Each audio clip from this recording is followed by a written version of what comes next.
प्रदेश और बिहार को जोड़ने वाले खरीद दरौली घाट पर चल रहे निर्माणाधीन पक्का पुल निर्माण के बीच पुल के 2 पिलर 6 और 7 नंबर टेढ़े होने की खबर मीडिया में आने के बाद समाजवादी पार्टी के कद्दावर नेता और पूर्व कैबिनेट मंत्री जियाउद्दीन रिजवी ने पार्टी कार्यकर्ताओं के साथ बुधवार को निर्माणाधीन पक्के पुल का गहनतापूर्ण निरीक्षण किया, जिसके बाद मोहम्मद रिजवी ने मौके पर मौजूद प्रोजेक्ट इंजीनियर मृत्युंजय पांडे से खंभे टेढ़े होने के कारणों के बारे में स्पष्टीकरण मांगा। वहीं प्रोजेक्ट इंजीनियर ने जानकारी देते हुए बताया कि पिलर नंबर 1 से 10 तक का निर्माण सेतु निगम व 11 नंबर से 19 तक का निर्माण भंगल कंस्ट्रक्शन कंपनी द्वारा कराया जा रहा है। 6 व 7 नंबर के 2 पिलर टेढ़े हुए हैं, जिनका कार्य तत्काल प्रभाव से रोक दिया गया और उन पिलरों को सीधा करने की दिशा में उचित कार्रवाई की जा रही है। किस संबंध में आज निरीक्षण चल रहा है यहाँ का?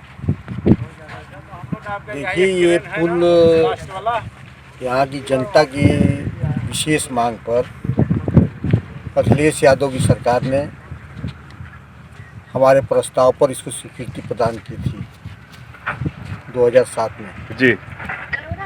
और 1 अरब 61 करोड़ रुपया जी इसकी पूरी लागत थी। अब जी। तो ये बढ़ गया तो ये 2 अरब में चला जाएगा। जी जी। और तत्कालीन मुख्यमंत्री श्री अखिलेश यादव जी ने 17 करोड़ रुपया इस पुल के नवनिर्माण के लिए रिलीज किया था जी। और 17 करोड़ रुपया वो सेतु निगम में आया। विभागीय लापरवाही के कारण काम देर से शुरू हुआ जी। और जब काम शुरू हुआ है, इतना मंद गति से है ये काम चल रहा है जी। अधिकारियों से पूछने पर कहते हैं कि इस पर अतिरिक्त अभी पैसा वर्तमान सरकार ने नहीं दिया। जी।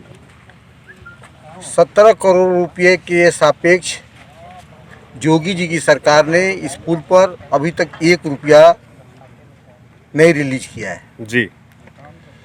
ये समाजवादियों का ड्रीम प्रोजेक्ट है और हम लोग इस पर विशेष निगाह रखे हुए हैं कि ये पुल किसी तरह से जी 2024 तक बन के तैयार हो जाए। अगर ये पुल में पैसा नहीं मिलता है तो 2022 में अखिलेश यादव की सरकार आएगी, पुनः हम लोग इस पर विशेष ध्यान दे करके एक मुश्त रकम इस पर स्वीकृत करा करके इस पुल को हर हालत में 2024 तक इसको पूरा कराने का प्रयास करेंगे। इस पुल के संबंध में सर अभी स्थानीय विधायक संजय यादव का बीच में बयान आया था कि इस प्रोजेक्ट के लिए योगी सरकार बिल्कुल कमर कसे हुए है और इस प्रोजेक्ट के लिए किसी भी तरह की राशि की कमी नहीं आने दी जाएगी। कोई शासनादेश दिखावें। हमसे भी सवाल पूछा गया था तो हमने शासनादेश की कॉपी जो विभागीय पैसा रिलीज हुआ था उनके तक पहुंचाने का काम किया था। जी। तो क्या आपको लगता है कि स्थानीय विधायक इस पुल को लेकर के राजनीतिकरण कर रहे हैं? बिल्कुल कर रहे हैं। उनकी कोई इसमें आस्था नहीं है, क्योंकि वो लोकल नहीं है। जी। अगर स्थानीय एमएलए रहते तो उस पुल का दर्द उनको समझ में आता। जी जी। कि हजारों हजार लोग बिहार यूपी के कैसे लोग आते जाते हैं और इससे रोजगार कितना आगे बढ़ा है।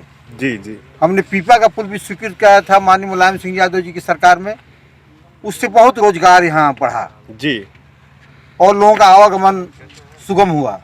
जी जी। और ये पुल के बन जाने से उत्तर प्रदेश और बिहार, खास तौर से हमारा इलाका सिकंदरपुर विधानसभा बलिया जनपद जी, ये आधी से ज़्यादा आबादी इससे लाभान्वित होगी और रोजगार का अवसर भी मिलेगा और लोगों को आने जाने की सुविधाएं भी मिलेंगी। जी।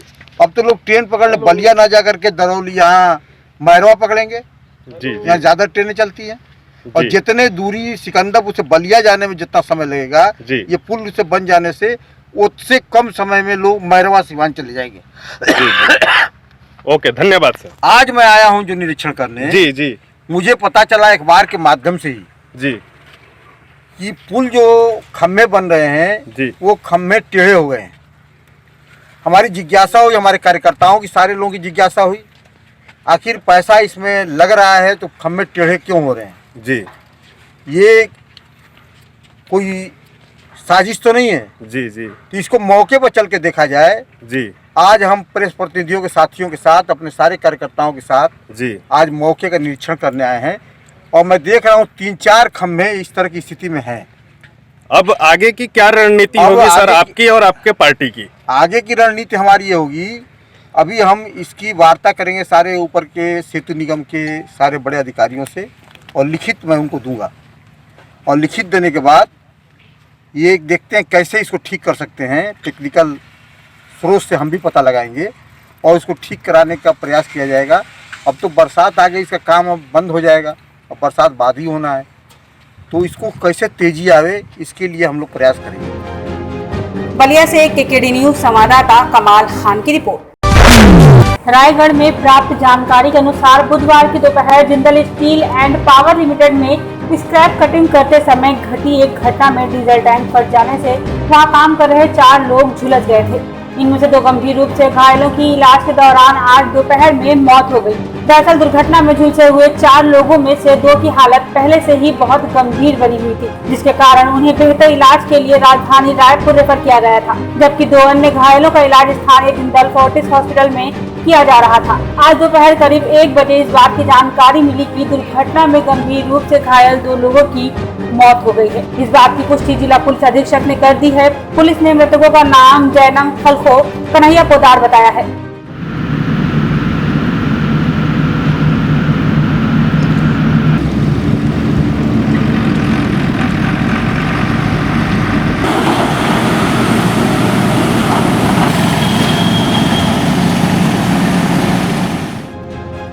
रायगढ़ से केकेडी न्यूज संवाददाता नौरतन शर्मा की रिपोर्ट।